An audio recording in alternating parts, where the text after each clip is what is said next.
정세윤 교수님께서 이제 유럽의 최근 이슈라고 워낙 좀 다양한 이슈들을 많이 한꺼번에 넣으셔서 제목을 이렇게 두루뭉술 하신 것 같긴 합니다. 정말 말 그대로 최근 이슈들, 재미있는 이야기들부터 먼저 듣도록 하겠습니다. 예, 방금 소개받은 정세윤입니다.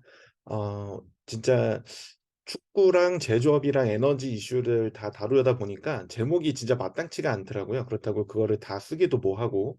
그래서 그냥 최근 이슈라는 두루뭉술한 제목을 적었고요. 그다음에 이 각각에서 우리가 말 그대로 아까 이남현 교수님이 우리 처음에 인트로덕션에서 말씀해 주신 것처럼 코로나19 상황 그리고 러시아 우크라이나 전쟁 요 두 가지가 되게 중요한 이벤트였다고 생각을 하고 그것으로 인해서 뭔가 촉발된 그전에도 있었지만 본격적으로 부각이 되기 시작한 여러 가지 문제들을 함께 나눠보고 고민해보는 그런 시간으로 발제를 준비했습니다.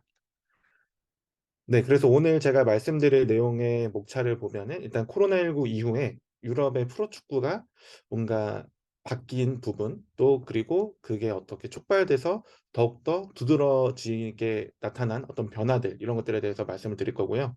그다음에 두 번째로는 미국의 이제 인플레이션 감축법이라고 우리가 번역해서 부르고 있죠. IRA라고 하는 인플레이션 감축법의 영향과 또 유럽에서 또 대응돼서 나왔다고도 볼 수 있는 반도체법이라고 하는 게 어떤 뭐 관계가 있고 뭘 위한 거고 그게 또 우리한테는 어떤 영향이 있을 것인가에 대해서까지 그냥 간단하게 한번 고민해 보면 좋을 것 같고 그다음에 에너지와 관련해서는 제가 강의에서도 그 유럽 부분 특히 뭐 독일이 가장 큰 문제라고 볼 수가 있는데 러시아의 이 천연가스 의존도가 되게 높았는데 그래서 이 천연가스 가격이 유럽에서 어떻게 변화하고 있는지 그리고 그게 역시 또 유럽 전체에 어떠한 영향을 미쳤고 그다음에 우리한테도 또 어떤 영향을 주고 있는지 뭐 이런 것들에 대해서 간단하게 한번 나눠보도록 하겠습니다.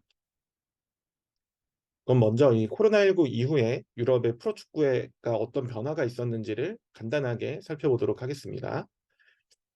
제일 먼저 살펴볼 변화는 이 러시아 우크라이나 전쟁이 터지고 나니까 유럽 축구 연맹이죠. 유에파에서 그 주관하는 대회에 러시아가 참가하는 거를 이제 제한을 해버렸습니다. 그래서 대표적으로 국가대항전이죠. 네이션스 리그, 그다음에 유로 대회 이런 데 전부 다 이제 러시아는 참가할 수 없다. 참가 자격이 없고 그다음에 더 이상 경기도 치를 수 없다라고 선언을 해버렸고요. 그러다 보니까 비슷하게 이 클럽 대항전인 챔피언스 리그와 같은 유럽의 클럽 대항전에서도 러시아 클럽들이 참가하지 못하는 상황이 생겨버렸습니다. 근데 그러다 보니까 결과적으로는 유럽, 러시아, 또 미국도 사실 포함이 되어 있죠. 사이에 어떤 그 경제 관계가 여러 가지 제재를 받게 됐고, 그러다 보니 이제 임금을 지불하는 문제가 사실 딱 촉발이 되게 된 겁니다. 특히 러시아 리그에서 뛰고 있었던 프로축구 선수들이 임금을 러시아 화폐로 받게 되는데 그것을 다시 본국 화폐로 자국 화폐로 이거를 환전할 때 거래 관계 이슈가 이제 문제가 되는 상황이 발생하게 된 거죠. 그러다 보니까 이 문제를 어떻게 해결할까 고민을 하다가 피파에서 러시아에서 진출해서 뛰고 있는 외국인 선수들에 한해 한시적으로 이제 이적을 허용해주는 어떤 기간을 줄 테니까 이때까지 이적을 해라. 그렇지 않으면은 그 이후에는 모르겠다. 그 이후에는 더 이상 책임져 줄 수 없다라는 어떤 조치를 내놨고 그래서 러시아 프로축구 구단에 있었던 외국인 선수들이 탈출하는 상황들이 펼쳐졌습니다. 우리나라에서도 축구 국가대표 선수인 이 황인범 선수가 당시에 이 러시아에 있는 루빈 카잔이라고 하는 축구팀에서 뛰고 있었는데 이때 당시 그게 2월에서 3월 넘어가는 순간이니까 어떻게 할 방법이 없었던 거죠. 그래서 FC 서울이라고 하는 한국의 구단으로 이적을 했다가 다시 유럽 축구가 시작되는 유럽 축구 그 트랜스퍼 윈도우가 열리는 기간에 맞춰서 그리스에 있는 올림피아코스라고 하는 명문 구단으로 이제 이적을 하게 됐습니다. 그래서 이 황인범 선수가 보여주는 사례가 대표적으로 러시아에 어떤 축구 제재가 생겨서 선수들이 집단적으로 탈출 러시를 하고 이적을 강행할 수밖에 없었던 상황들을 보여주는 어떤 대표적인 사례라고 볼 수가 있겠습니다. 그래서 우리가 일단 제일 먼저 기억해야 될 변화는 일단 유럽 축구 연맹에서 러시아가 이 전쟁이 종료되기 전까지 이 상황이 정리되기 전까지는 더 이상 유에파가 주관하는 대회에 참여할 수 없다라고 뭔가 금수 조치라고 해야 될까요? 이런 제재를 가했다라는 걸 우리가 첫 번째로 기억을 할 필요가 있겠습니다.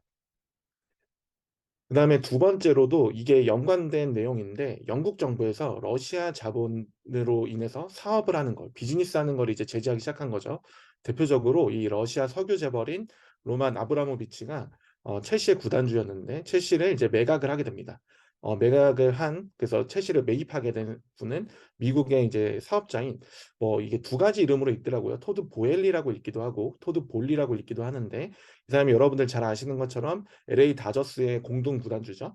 예, 이 사람이 이제 인수를 하게 됩니다. 매각 대금은 6조 6천억 원 정도로 알려져 있는 것으로 이게 나와 있어요. 근데 여기서 이제 주목해야 될 사안은 뭐냐면 단순하게 러시아 자본이 제재가 돼서 이게 미국 자본으로 넘어갔다. 이렇게만 볼 것이 아니라 축구라고 하는 비즈니스로서 이거를 볼 필요가 있을 것 같아요. 축구라고 하는 비즈니스는 기본적으로 선수들이 뭔가 플레이를 하는 거고, 그다음에 이 선수들을 통제하는 그다음에 감독, 코치라고 하는 코칭 스태프가 있고, 그리고 이 선수의 이적들을 총괄하는 단장, 뭐 매니저라고 하는 그런 직책들이 다 있게 되는 거잖아요. 근데 이 구단을 매각하면서 구성하고 있었던 흔히 말하는 러시아와 관계되어 있던 사람들이 전부 다 바뀌게 되는 상황이 펼쳐지게 되니까 이 첼시라고 하는 구단 자체가 굉장히 흔들리는 그런 상황을 직면하게 되거든요. 그래서 매각 이후에 첼시에 나타난 변화가 저는 유럽 축구의 어떤 특징을 잘 보여주는 거라고 생각을 해서 이것도 한번 간단하게 살펴본다면 그 매각이 일어날 당시에 토마스 투헬이라고 하는 굉장히 전도 유망한 감독이 감독직을 수행하고 있었는데 이분이 이제 경질이 되게 됩니다. 그리고 그레이엄 포터라고 하는 감독을 선임하게 돼요. 그리고 아주 장기 계약을 체결하게 되는데 그래서 장기 비전을 가지고 이 팀을 만들어 가겠다라고 선언하게 됩니다. 근데 2022, 2023 시즌에 자그마치 이제 6억 파운드, 약 9천억 원입니다. 9천억 원 정도의 투자를 감행을 하게 돼요. 단 두 번의 이적 시즌 동안에 9천억 원을 투자해서 선수들을 사모으기 시작하고, 그다음에 새로운 감독을 선임하고, 이제 러시아 그 자본이 지배하던 시대의 첼시와는 완전히 다른 어떤 첼시를 만들어 보겠다라고 했는데 안타깝게도 그 첼시 팬들에게는 굉장히 죄송한 얘기지만 이번 시즌 성적이 매우 좋지 않았습니다. 그래서 최근 한 4시즌 정도의 성적을 비교해 보면 첼시가 한 4위에서 3위 정도의 리그 성적을 계속 유지하고 있었습니다. 근데 이번에 미국 자본으로 넘어가고 그 그레이엄 포터 감독이 선임되고 그다음에 뭐 최근에 또 성적이 안 좋아서 결국에는 경질까지도 당했는데 12위로 마감하게 됐어요. 근데 아시는 분들은 아시겠지만 프리미어 리그에서 4위 이내에 들어야지만 다음 시즌에 유럽 대항전에 진출이 가능한 상황이거든요. 그래서 첼시는 이번 시즌에 유럽 대항전 진출, 특히 챔피언스 리그 진출이 무산되었습니다. 그리고 그 전에 이 러시아 자본에 있을 때 FA컵에서 준우승, 그다음에 리그컵에서 뭐 16강 준우승 이런 성적들을 오르고 있었고 심지어 2020, 2021 시즌에는 챔피언스 리그 우승까지도 첼시가 했었는데 매각이 되고 엄청난 투자를 했음에도 불구하고 리그 12위라고 하는 성적으로 마감을 하게 되는 이런 안타까운 결과에 이르게 됐습니다. 그래서 그런 걸 생각해 보면 이 스포츠라고 하는 게 진짜 돈만으로는 되는 게 아니다. 뭔가 진짜 팀을 빌딩하고 만들어가는 능력이라고 하는 거는 이거는 자본 이외의 또 다른 요소, 스포츠에 대한 이해가 필요한 것 같고 그게 유럽 축구를 지배하는 어떤 말 그대로 기본적인 문화 또는 정서가 아닌가 이런 생각을 해봤습니다. 그다음에 또 다른 어떤 프로축구의 변화라고 하면은 뭐 아시는 분들은 잘 알고 계실 거예요. 재정적 페어플레이라고 해서 약자로 이제 FFP라고 하는 이 용어를 쓰고 있습니다. 재정적 페어플레이에 대한 강화가 또 다시 주목해야 될 어떤 사안이라고 볼 수가 있어요. 이 FFP는 일단 2011년에 도입이 됐는데 기본적으로 아이디어는 그런 겁니다. 클럽이 지나친 지출을 하면 안 된다라고 하는 거예요. 그래서 자신들이 벌어들인 매출의 범위 안에서만 선수를 사오고 그다음에 선수를 육성하는 그런 투자를 해라. 그래서 지속 가능한 형태로 경영이 일어나게끔 하라는 게 요 FFP 룰의 어떤 취지라고 볼 수가 있겠습니다. 세부적인 사항들이 계속 조금씩 달라지고 있기 때문에 제가 뭐 현재 FFP 룰이 어떻게 적용되고 있는지에 대해서는 여기서 자세하게 다룰 필요는 없을 것 같아요. 근데 기본적으로 버는 만큼 쓰라고 하는 것이 취지다라고 하는 거를 여러분들이 이해하시면 좋을 것 같습니다. 근데 이게 코로나19로 인해서 요 영향이 이제 촉발됐다라고 저는 생각을 하는 게 기본적으로 경기장에 입장해가지고 관중이 볼 수 없는 상황이 됐으니까 입장권 판매 수입이 급감하게 된 거죠. 그러다 보니까 구단의 재정이 악화되는 상황이 발생하게 됐고, 그래서 일부 구단에서는 이 FFP 룰을 준수하기 위해서 특정 선수들, 특히 몸값이 비싼 선수들이겠죠. 그런 선수들의 이적을 할 수밖에 없는, 그런 선수들을 매각할 수밖에 없는 상황이 발생하게 된 겁니다. 여러분들 이제 오른쪽에 보시면 이 리오넬 메시가 FC 바르셀로나를 떠나게 되면서 기자회견하는 모습이에요. 눈물을 흘렸던 기억이 나는데, 그러고 나서 간 구단이 바로 이제 파리 생제르맹인 거죠. 그래서 파리 생제르맹이 여러분들 잘 아시는 것처럼 이제 자본이 또 풍부하다고 또 알려져 있잖아요. 그래서 FC 바르셀로나 같은 구단도 FFP 룰 때문에 또 코로나19의 영향으로 재정이 어려워지니까 메시의 몸값을 감당할 수 없어서 이적을 할 수밖에 없었고, 그래서 파리 생제르맹에서 두 시즌을 뛰는 동안에 사실 존중은 받지 못했다라는 평가가 많이 있습니다. 그 굉장히 좋은 그 개인의 기록들을 보였음에도 불구하고 뭐 여러 가지 문제들로 인해서 팬들로부터 그렇게 큰 호응을 받지 못했었는데, 개인적으로는 이 메시가 월드컵도 들어올리고, 그리고 이 2년의 계약 기간이 끝난 다음에 미국에 있는 인터 마이애미로 옮겨가게 된 상황도 생각을 해보게 되면은, 유럽 축구가 기본적으로 이 재정적 페어플레이라고 하는 것을 방점에 두고 있고, 이게 어떤 영향이 펼쳐지는지가 코로나19로 이제 확연하게 드러났다, 이렇게 볼 수가 있을 것 같습니다. 그다음에 이제 세 번째 변화라고 하면은 기억하시는 분들도 계실 거예요. 유러피안 슈퍼리그라고 해가지고 이것을 2021년에 코로나가 한창 진행 중일 때죠. 이게 몇몇 유명 구단이라고 하겠습니다. 또는 명문 구단, 유럽의 명문 구단들이 자기네들끼리의 리그를 만들겠다고 선언을 한 거예요. 그러다 보니까 유에파에서 슈퍼리그에 참가하는 구단들은 유럽 대항전에 참가하지 못하도록 제재를 가하겠다. 그리고 심지어 유에파가 아니라 피파에서도 이런 거는 말도 안 된다라고 이제 제재를 가해가지고 그리고 각국의 축구협회, 그리고 다른 구단들, 그리고 팬들의 반발로 인해서 이 12개 구단들이, 오른쪽에 보이는 이 12개 구단입니다. 12개 구단들이 창설하기로 함께 선언을 했었는데, 이 중에 10개 구단은 우리 안 하겠다라고 이제 말 그대로 꼬리를 내리게 되는 그런 상황이 펼쳐졌었습니다.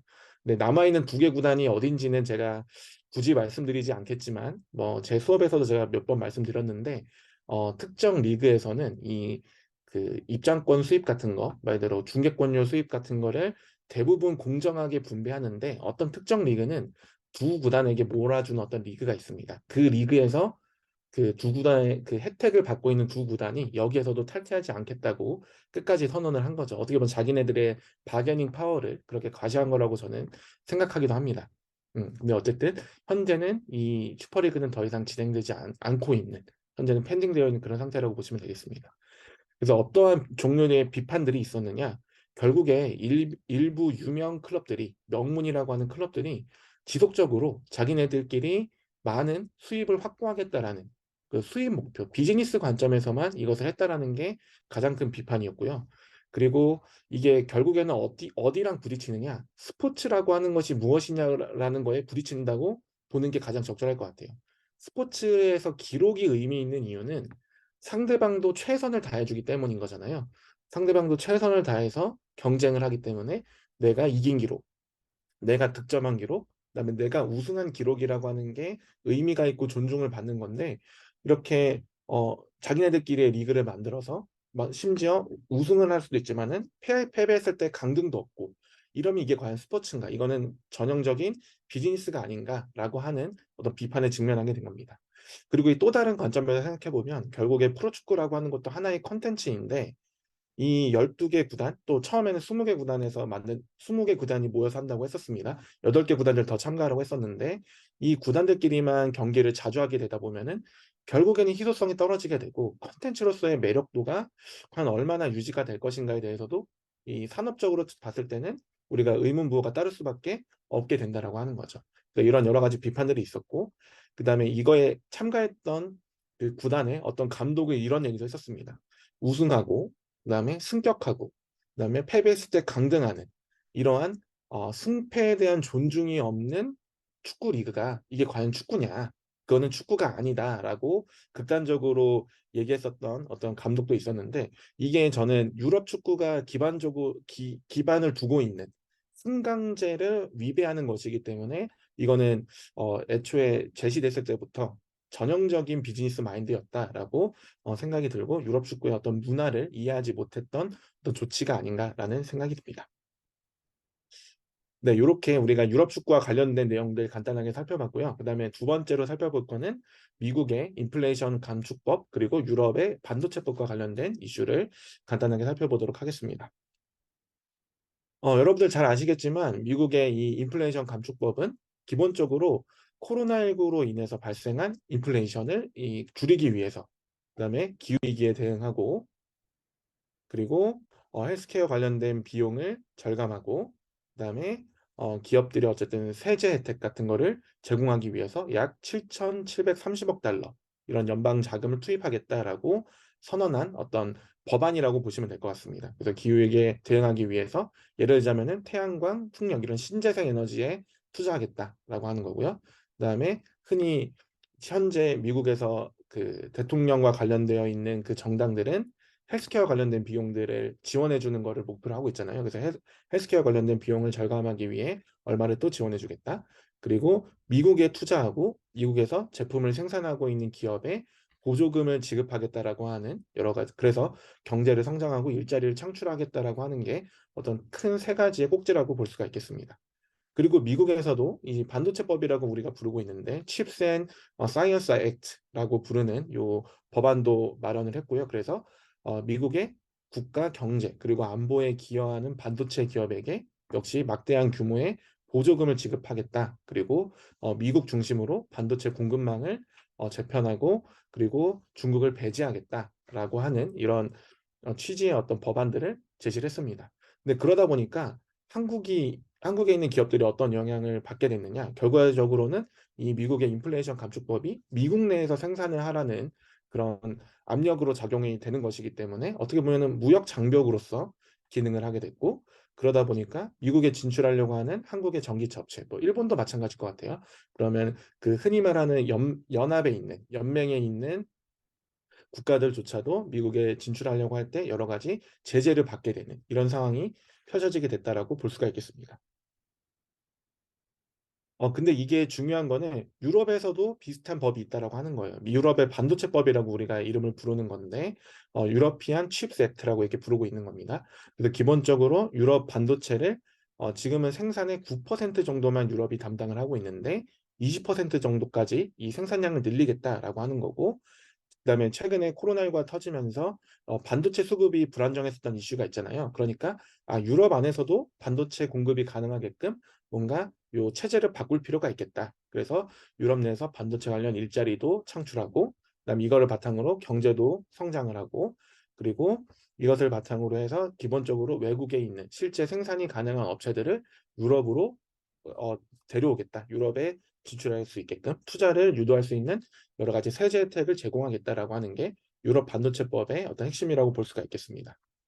근데 결국에 이게 어떻게 생각해 보면 유럽도 이제 반도체로 가겠다. 그럼 결국에 생각해 봤을 때 유럽이 다시 제조업을 강화하려고 하는 건가? 유럽에서 생각해 보면은 제조업이 이루어지고 있는 국가들이 뭐 아일랜드랑 동유럽 국가들 일부밖에 없는데 기본적으로 이런 생산을 이제 반도체 중심으로 새롭게 한번 재편해 보려고 하는 시도로 우리가 생각을 해볼 수가 있고 우리가 또 다시 생각해 볼 문제는 그게 과연 유럽 제조업의 부활로까지 이어질 수 있을까라고 하는 것까지 우리가 생각을 해볼 필요가 있겠습니다. 대표적으로 여기에 뛰어드는 기업이 이제 두 개의 기업인데 미국의 이제 인텔이라고 하는 기업이죠. 그리고 대만에 있는 TSMC라고 하는 기업인데 인텔은 기본적으로 유럽에서 800억 유로 정도를 이제 투자하겠다라고 선언을 했고요. 그다음에 TSMC는 지금 대만에서만 생산을 하고 있는데 미국이랑 일본, 유럽에서 생산 기지를 다변화하겠다. 그래서 반도체 수급에 안정을 기하겠다라고 지금 선언하고 있습니다. 근데 우리나라 반도체 기업에는 과연 이 유럽의 반도체법이 그러면 어떠한 영향을 미칠까 생각을 해보면 기본적으로 우리나라 반도체 기업은 생산 공장이 우리나라에 있거나 미국에 있거나 중국에 있거나 이렇게 분포가 돼 있습니다. 그리고 유럽에는 영국이나 이스라엘의 어떤 연구개발 시설 정도만 확보하고 있는 상황인 겁니다. 근데 만약에 실제 생산을 해야지 유럽에서 판매할 수 있다까지 이런 그 반도체법의 영향이 확대되는 상황이 생기게 된다면 이제 유럽으로 생산 공장을 확장하거나 이전하거나 해야 되는 상황이 생길 수도 있다라고 우리가 생각을 해볼 수가 있겠죠. 근데 이게 조금 더 확장해 보면 어떤 얘기까지 우리가 생각해 볼 수 있냐면 결국에 그 한 냉전 이후에 세계 경제를 지배해왔던 질서는 이제 자유무역이라고 할 수가 있겠죠. 근데 그 과정에서 현재 일어나고 있는 글로벌 공급망의 재편 이런 거는 따지고 보면은 경제를 블록화하겠다라고 하는 어떤 관점이 점점 더 강화되고 심화되고 있는 게 아닌가라고 생각을 해보게 됩니다. 우리가 흔히 국제무역에서 얘기할 때는 절대 우위와 비교 우위라고 하는 이 두 가지로 설명을 하는데 국제무역이 이루어지는 원리를 그게 과연 앞으로도 유효할 것인가? 이런 자유무역의 패러다임이 더 이상 유효하지 않은 것인지, 언젠가는 이게 달라지게 되는 것인지, 이런 것들에 대해서도 우리가 요 유럽의 반도체법, 그리고 미국의 IRA에 대해서, 그리고 그것이 우리에게 미칠 영향에 대해서도 한번 생각해 볼 필요가 있겠습니다. 네, 그리고 마지막으로 우리가 살펴볼 내용은 유럽의 천연가스 가격이 변화하고 있다는 이슈인데, 이것과 관련해서 어떤 영향까지 있는지도 간단하게 생각을 해보도록 하겠습니다. 여러분들이 이제 왼쪽에 보시는 거는 2019년 정도로 표시가 되어 있는데 이때부터 최근까지 6월까지의 천연가스 가격 변화라고 보시면 될 것 같아요. 근데 딱 보시면은 22년 2월쯤에 갑자기 이 가격이 뛰는 거를 볼 수가 있는데 이제 이때가 딱 러시아 우크라이나 전쟁이 발발했던 시점인 거죠. 그래서 오른쪽에 보시는 것처럼 2022년 2월 14일에는 73유로 정도의 어떤 그 단위 가격이 형성이 되었었는데 2월 말이 되니까 이게 거의 2배 이상 급등한 것을 확인해 볼 수가 있는 거죠. 그러니까 수급에 문제가 생길 것 같다라고 생각이 들면 기본적으로 이 가격은 뛰게 되는 거고 그리고 러시아가 기본적으로 천연가스를 유럽에다가 수출하고 있었으니까 러시아가 언제든지 이거를 막을 수 있다라는 위협에 이렇게 가격이 급등하는 걸로 반영됐다라고 볼 수가 있겠습니다. 그러다가 2022년 여름에 한 번 더 가격이 뛰게 되는데 지금 보시는 이 지점들인 거죠. 가격이 급격하게 뛰게 되는데 이때 어, 이 러시아에 공급하는 라인에 이제 대체제로 우리가 얘기했었던 노르웨이에 있었던 가스전들이 이제 여러 가지 무슨 시설 점검 같은 것 때문에 한동안 가동이 불가능했었던 상황이 있게 됩니다.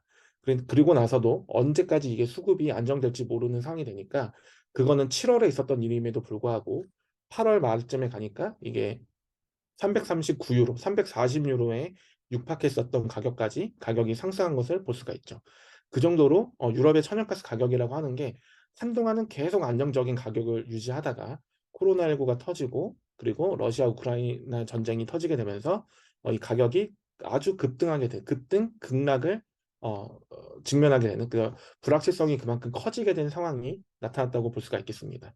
그래서 기본적으로 러시아에 대한 의존도를 낮추겠다라고 하는 게 유럽의 입장이라고 볼 수가 있는데 유럽 전체로 보면은 2022년 2월에 30%였고 독일은 55% 정도에 해당했어요.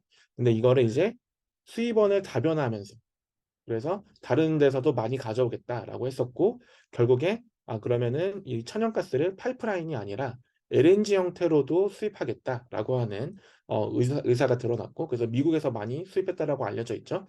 그러다 보니까 사실 우리나라까지 이게 나비 효과가 와서 LNG 가격이 상승하니까 우리나라에서도 여러분들 뭐 지난 연말에 연료비 폭탄 같은 거 받으신 분들이 계실지 모르겠습니다. 우리나라 연료비 상승까지 이어졌었던 요 나비 효과가 따지고 들어가다 보면은 유럽이 러시아의 천연가스를 많이 의존하고 있었고, 근데 러시아의 천연가스 수급이 불안정하게 되고, 유럽 내부에서도 대체 공급원이라고 했던 데가 수급이 불안정하게 되니까 그 영향이 우리나라 천연가스 가격 상승까지, 우리나라의 연료비 상승까지 이어진 요 영향으로 우리가 요 전체 프레임을 한번 바라볼 수 있지 않을까 생각해서 요 주제도 한번 가져와 봤습니다.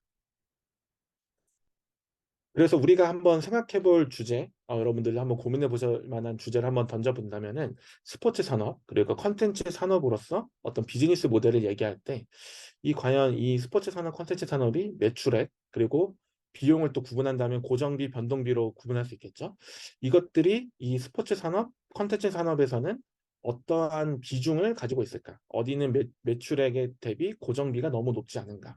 어디는 매출액 대비 변동비가 너무 높지 않은가 이런 것들에 대해서 여러분들이 한번 생각해 보시면 좋을 것 같고 그다음에 유럽이나 미국이나 이제 반도체를 중심으로 해서 제조업을 다시 육성하려고 하는 움직임을 보이고 있는데 제조업의 중요성이 이제 흔히 말하는 4차 산업혁명이라고 하는 요 시대 디지털 전환 시대까지도 왔는데 여전히 중요한지 아니면은 계속해서 감소하게 될 것인지 앞으로 이게 어떻게 될 것인지에 대해서도 여러분들도 나름의 어떤 의견을 가지고서 생각해 보시면 좋을 것 같고 그다음에 앞에서도 제가 말씀드렸던 절대우위와 비교우위로 대표되는 이 국제무역, 그다음에 자유로운 그 국제무역의 그 패러다임이 앞으로도 유지될 것인지, 앞으로 이거는 더 블록화되면서 아니면은 기존의 자유무역 체제가 조금은 달라질 것인지에 대해서도 한번 생각을 해보시면 좋을 것 같고, 그다음에 전 지구적인 관점에서 일어나는 이런 에너지 위기 또는 기후 위기라고 하는 것들이 실제적으로 우리의 일상생활에 어떠한 영향을